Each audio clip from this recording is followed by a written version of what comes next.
রাত প্রায় 7:45 বেজে গেছে, এখনও আমরা দাঁড়িয়ে রয়েছি দমদম জংশন।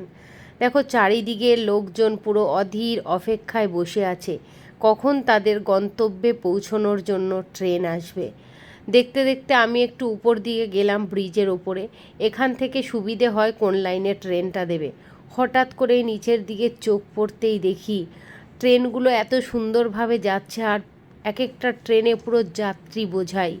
প্রত্যেকটা মানুষের মধ্যে একটা তাদের গন্তব্যে পৌঁছনোর তাড়াহুড়ো, প্রিয়জনদের কাছে কখন পৌঁছবো, কখন একটু তার নিজের বাসস্থানে গিয়ে বিশ্রাম নেব। দেখতে পাচ্ছি শয়ে শয়ে লোক, প্রত্যেক দিনই এরকম সকাল থেকে রাত অবধি অক্লান্ত পুরো পরিশ্রম করে প্রত্যেকটা মানুষ।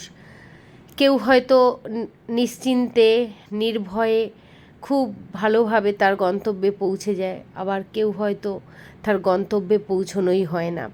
এই তো হলো আমাদের জীবন, এই ছোট্ট মাত্র জীবন, এটা নিয়েই কত আমরা গর্ব করি, কত অহংকার করি, কত না মানুষকে ছোট বড় কথা বলি, কিন্তু একটিবারের জন্য ভাবি না যে এ জীবনের কি মূল্য, আজ আছি তো কাল নেই, তাই না? সব জিনিসের ওয়ারেন্টি গ্যারেন্টি আছে।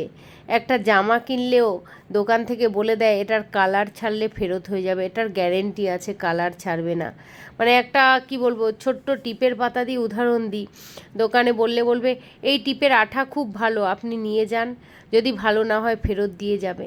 কিন্তু আমাদেরকে কে গ্যারেন্টি ওয়ারেন্টি দিয়েছে যে এত বছর তুমি বাঁচবে, যদি এত বছর না হয় তাহলে আবার ফেরত দিয়ে নতুন জীবন একটা নিয়ে যাবে? এরকম তো কিছুর বিনিময়ে কিছু হয়, কিন্তু জীবনের বিনিময়ে জীবন হয় না।